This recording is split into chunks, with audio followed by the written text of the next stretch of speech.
I met a guy who I become friends with immediately after we interviewed him, and he is a really wonderful man. And CEO and founder of a really cool company. His name's David Ly. He's the CEO and founder of Iveda Solutions. He was in studio. And then the day he left, he went straight to Thailand. Guess where he is right now? Thailand. Do you know what time it is when we tape this show, folks? I know you're watching. This show airs 4 or 5 times every time we tape it per day. But I can tell you, it right now is 3:30 in the morning in Thailand. And this is a dedicated human being. David Ly, ladies and gentlemen. Are you awake? Are you really awake just for us? I am. I didn't brush my teeth for you guys. I got to tell you, David, that's the most dedicated human being guest we've ever had. Hey, first of all, fantastic job on is following the story even over the last month or so. This is really interesting, and you really are a visionary leader. You're the founder of Iveda, and let's talk about why you're in another country, and I believe it's because of the artificial intelligence integer to safe cities and smart cities. Talk about that. Yes. Again, Sully, thanks for having me, man. A little bit of a correction. I'm in Taipei, Taiwan. Taipei, Close. Taiwan. We're Okay. close. Same time zone. But it's still 3:30 in the morning. Yes. Still 3:30 in the morning. I owe you, buddy. I owe you, buddy. I really do. So talk about what are smart cities and why is AI so important? Well, smart cities, we hope, will become more of a true active initiative than it ever has been. What it means is that a city takes advantage of technology to help it become more efficient, really become more supportive to the everyday activities that we wake up to, from transportation to pedestrian safety to how often our garbage gets picked up, how clean our streets are, how clean our air is, and traffic jams or no traffic jams. That's a lot of specific applications, or I should say a few. But a smart city is leveraging technology, making a city more efficient, safer for all its citizens. The past 10 years, you see pods of these sections within cities, even throughout the United States, from San Francisco to New York.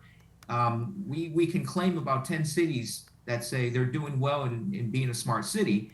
But Sully, you can cross the block and it's no longer across the street and it's no longer smart. That's the issue with smart cities now around the world.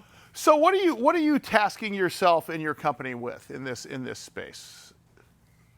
When building a smart city, it seems so difficult and such a huge task. A company leveraging artificial intelligence, IoT, again, available technology, especially today, it makes enhancing legacy infrastructure. What I mean by that is everything from a light pole, a street water valve, electrical control panels, temperature thermostats in your home, this hotel room. There's a lot of things that you can leverage, meaning traditional legacy technology that just needs some connectivity, something to manage them better and communicate with one another. After communication between the different devices or digital transformation or the Internet of Things, then you can start managing its efficiency, when it activates, what it detects, what happens when it detects something. And these decisions made by artificial intelligence help us, we the guys. If I wake up at 3 a.m. here in the morning, this room, knows that it turns on the bathroom lights for me so that I don't trip getting out from my bed into the bathroom. Now, that's just traditional sensors. Now, imagine doing that to an entire building. Then this building knows, hey, people are waking up. Now let's turn on that air conditioner that didn't need to be turned on in a certain area of the building, like the hallways of the elevators, and then turn on some air in the elevators. That's efficiencies. That's smart because it knows, hey, I'm getting out of bed. I think I'm going to go down for breakfast soon. But it measures that with 800 people, 400 people. It becomes a system, a smart city solution. Yeah, so that's a great example. So what is the difference between the Internet of Things and what you're describing, or are they attached at the hip? Much like I always say, the economy's not the stock market. Stock market is for investors. About 50% of us participate in the stock market. 100% of it participate in the economy, but they're attached at the hip. Is the Internet of Things and what you're describing some similar? Great question. The Internet of Things has always been around. IoT has always been around for many decades prior from our utility companies. Gas power and electric use these sensors to monitor how our utilities are being delivered to our homes. But so the Internet of Things today has evolved so much that it needs to be a part of smart cities. A smart city will rely on these sensors, will rely on all this data, talking and collaborating with one another to turn on that AC in the elevator, right? When people start waking up. That's efficiency. So yeah, it has to tie in, unlike the economy and the stock market. Yeah. So what's interesting here is there's a ton of misconceptions about this, because we had on earlier on Big Biz an AI law enforcement security services almost RoboCop thing. And the guy completely turned us around on this, because it was about augmenting versus replacing. What are the misconceptions around the AI technology in your opinion? Because that's also a big one, because people are not looking at this through the right lens, I think, or some people are not looking through this with the right lens. Yeah, misconceptions. I think it comes from the movies. Artificial intelligence is a means of having a machine talk to another machine. And when people hear that, they start thinking of robots taking over the world or something, But Yeah.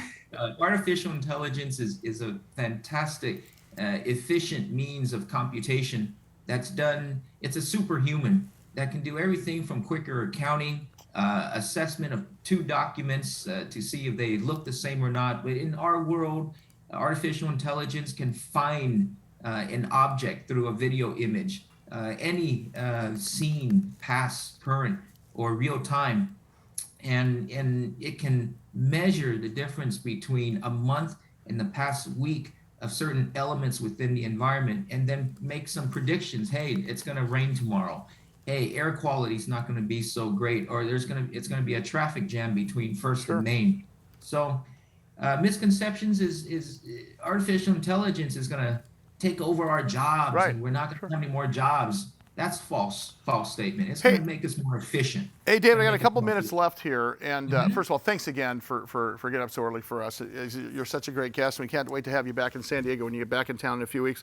David Ly is his name. He's the CEO and co-founder of a company called Iveda Solutions. They are publicly traded under the stock symbol IVDA. And of course, you can go to iveda.com. When we think about your company, what's next for you in the next 18 months? I know you're a CEO of a public company.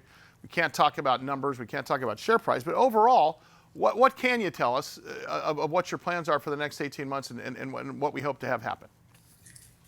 The next 18 months is going to be very exciting. Just in the past 2 weeks alone, I've been from Manila into Taipei. And then from Taipei, I'm going to hop out over here to Ho Chi Minh City, Vietnam, and then going up north to Hanoi.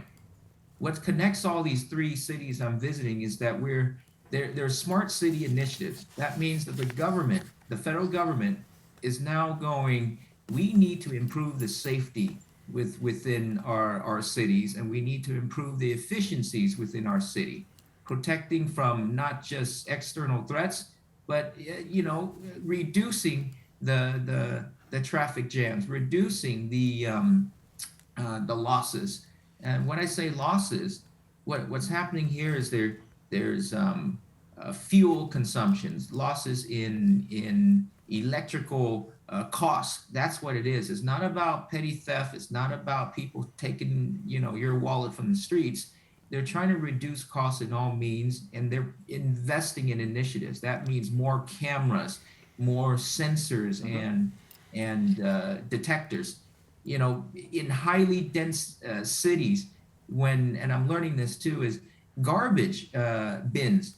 How often they get picked up and dumped improves the cleanliness of a city. How if it stinks or not, and and it helps citizens feel that the city is taking better care of them. So there's sensors going in the garbage cans throughout the city, and that monitors where the garbage truck is and which can it should pick up first, which bin.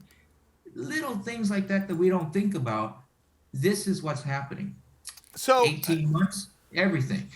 and I got to tell you, I have to tell you that it's exciting what's going on here, and I'm glad that you're at the helm there, because I can't wait to see it. I was just looking here at your press releases, and if you missed the press releases on this company, just go to the website, Iveda.com, Iveda.com, and watch the progress, because it's pretty amazing, buddy.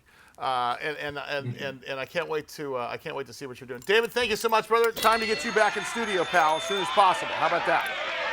Thanks for having me, man. Time to go back to bed. Go back to bed. Brush your teeth. David Ly.